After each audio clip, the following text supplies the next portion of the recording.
안녕하십니까. 인천 하기초등학교 사설교사 박경원입니다. 오늘은 새롭게 개편된 학교도서관 업무 지원 시스템인 독서로 DLS에 대해 살펴보는 시간을 가져보겠습니다. 우선 새롭게 바뀐 시스템의 명칭부터 살펴보도록 하겠습니다. 독서로는 기존 학교도서관 업무 관리 지원 시스템이었던 DLS, 그리고 독서 기록을 관리하던 독서 교육 종합 시스템은 독서로라는 이름으로 새롭게 개편되었습니다. 우선 이번 시간에는 업무 관리 시스템인 독서로 DLS에 관해서 알아보도록 하겠습니다. 기존 DLS는 각각의 시도교육청에서 학교 도서관에 정보를 관리하였다면, 이번에 개편된 시스템에서는 17개 시도교육청이 함께 운영한다는 차이를 보이고 있습니다. 자, 이제는 독서로 DLS에 접속해 보도록 하겠습니다. 독서로 DLS의 주소는 화면 상단에 보이는 dls.edonet.net입니다. 기존에 근무하던 학교가 아닌 새 학교에 가서 관리자 로그인을 하셔야 한다면, 기존 업무 담당자에게 학교 관리자 아이디와 패스워드를 받으셔야 합니다. 혹 전임자에게 관리자 아이디와 패스워드를 받지 못하셨다면 인천시 교육청 학교도서관 지원센터에 문의하시면 됩니다. 기존 업무 담당자의 인증서 끊기까지 완료되셨다면 개인의 EPKI 인증서 또는 은행 공인인증서를 이용하셔서 인증서를 등록하시면 됩니다. 학교 도서관에서 대출 반납 업무를 도와주는 학생과 학부모들이 오는 경우가 종종 있습니다. 관리자 로그인이 아닌 도우미 로그인 하셔야지만 혹시 모를 개인정보 유출을 예방하실 수 있습니다.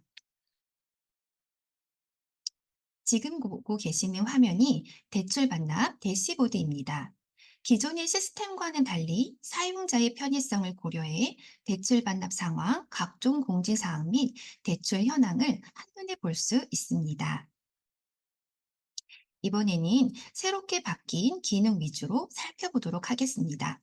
우선 우리가 가장 많이 사용하고 있는 대출 반납입니다.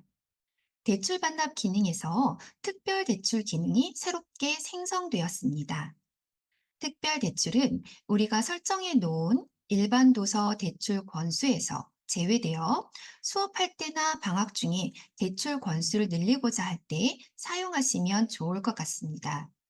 특별 대출인 경우 대출 목록에서 노란색으로 표시가 됩니다. 다음으로는 대출 반납 화면의 하단부를 보게 되면 참고 사유 부분이 있습니다. 참고 사유에는 이용자의 도서관 및 독서 성향과 같은 추가 정보를 입력할 수 있습니다. 이 부분이 새롭게 신설된 기능입니다. 작성된 내용이 학생들에게 예민한 부분이어서 노출되지 않도록 듀얼 모니터를 사용하는 경우 안내 화면 클릭을 설정해 이용하기를 권장하고 있습니다. 다음으로는 진급 처리에 대해서 살펴보도록 하겠습니다. 예전 사용하던 DLS 시스템에서는 졸업생 데이터를 삭제하고 기존 학생들을 진급 처리한 후 하루를 기다린 다음 신입생을 등록해야만 했습니다. 하지만 새롭게 바뀐 독서로 DLS에서는 신입생 등록, 진급생, 졸업생을 일괄로 처리할 수 있도록 개편되었습니다. 진급 처리를 하기 전에 우선 세 가지 사항을 확인해 주셔야 합니다. 첫 번째, 학년 반 정보 설정입니다. 두 번째, 임시 삭제 리스트 탭이 비워져 있는지 반드시 확인해 주셔야 합니다.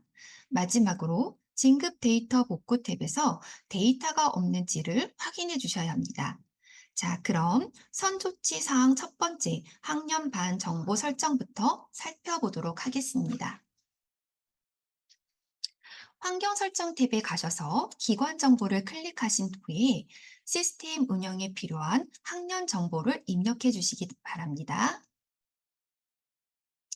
다음으로는 이용자 관리 임시 삭제 리스트에서 검색된 결과가 존재하지 않습니다라는 창을 반드시 확인해 주셔야 합니다. 임시 삭제 리스트에서 삭제된 학생 정보는 영구히 삭제되므로 삭제되어도 괜찮은 정보인지 유의해서 살펴보셔야 합니다. 마지막 단계입니다.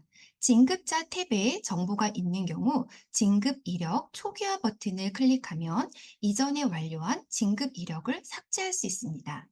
단, 진급 이력 초기화 클릭 시 진급 이력이 삭제되므로 이전 진급을 복구할 수 없다는 점을 명심해 주시기 바랍니다. 그럼 왜 이렇게 선 조치가 필요한지에 대해서 알아보겠습니다. 예를 들어 말씀드리면 1학년 1반 1번에 김철수 학생이 있습니다. 이 학생은 2학년 1반 1번으로 진급해야 하는데 임시 삭제 리스트에 2학년 1반 1번을 차지하고 있는 홍길동 학생이 있다면 데이터 충돌이 일어나게 됩니다. 이런 걸 방지하기 위해 사전 작업을 순서대로 처리해 주셔야 합니다. 이제부터는 순서대로 진급 처리를 완료해 주시면 됩니다. 기존에 예시되어 있는 DLS 양식 파일을 다운받으셔서 여기에서 수정해 주셔야 합니다. 수정할 경우에는 반드시 서식을 변경해서는 안 됩니다. 그 이후에는 화면에 보이는 대로 순서대로 처리해 주시면 됩니다. 다음으로는 자료 등록 방법입니다. 우리가 3월 달에 신입생 처리가 끝났다면 다음으로는 4월 달에 도서를 구입하게 됩니다. 그때 등록하는 방법은 세 가지가 나와 있습니다. 우선 간편 등록 방법입니다. 소시도서 구입을 하는 경우에는 낙번으로 등록할 때 ISBN을 이용해서 간단하게 자료를 등록할 수가 있습니다. 또는 자료 등록할 때는 도서관 도서 등록을 일반 모드와 전문가 모드로 나누어서 입력을 할 수가 있습니다.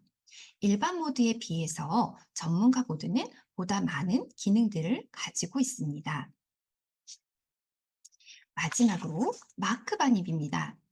외부에서 도서를 구입한 후 외부에서 등록을 해서 마크 장비를 작업하는 경우들이 종종 있습니다. 마크 반입은 파일을 통해 마크를 반입하거나 반출할 수 있는 메뉴입니다.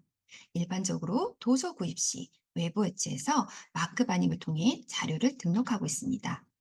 마크 반입이 이루어지기 위해서는 외부 업체에 도서를 등록할 수 있는 권한을 부여해 주셔야 합니다. 권한 부여는 환경 설정으로 가셔서 접근 권한 관리에서 권한 수정으로 가시면 됩니다. 권한 부여 시 조금 조심해 주셔야 할 부분이 있는데 이용자 그룹의 등급에 먼저 살펴보도록 하겠습니다. 이용자 그룹의 등급에는 학교 관리자와 중간 관리자는 인증서 로그인이 반드시 필수입니다. 간혹 업체에서 중간 관리자를 부여하는 업체 인증서를 등록해 사용하는 경우가 있습니다. 관리자 그룹은 이용자 관리 및 공지 추천 도서, 환경 설정이 가능하므로 이 부분을 주의하셔서 외부의 업체에 맞는 권한을 부여해 주셔야 합니다. 외부 업체의 권한까지 부여해 주셨다면 마지막으로 업체의 IP를 설정해 주셔야 합니다. 이것 또한 마찬가지로 환경 설정 기관 정보에 가셔서 IP를 설정해 주시면 됩니다. 여기까지 간략하게 독서로 DLS에 대해서 살펴보았습니다. 독서로 DLS 사용법에 대한 자세한 사항은 공지사항과 독서로 매뉴얼을 참고해 주시기 바랍니다. 감사합니다.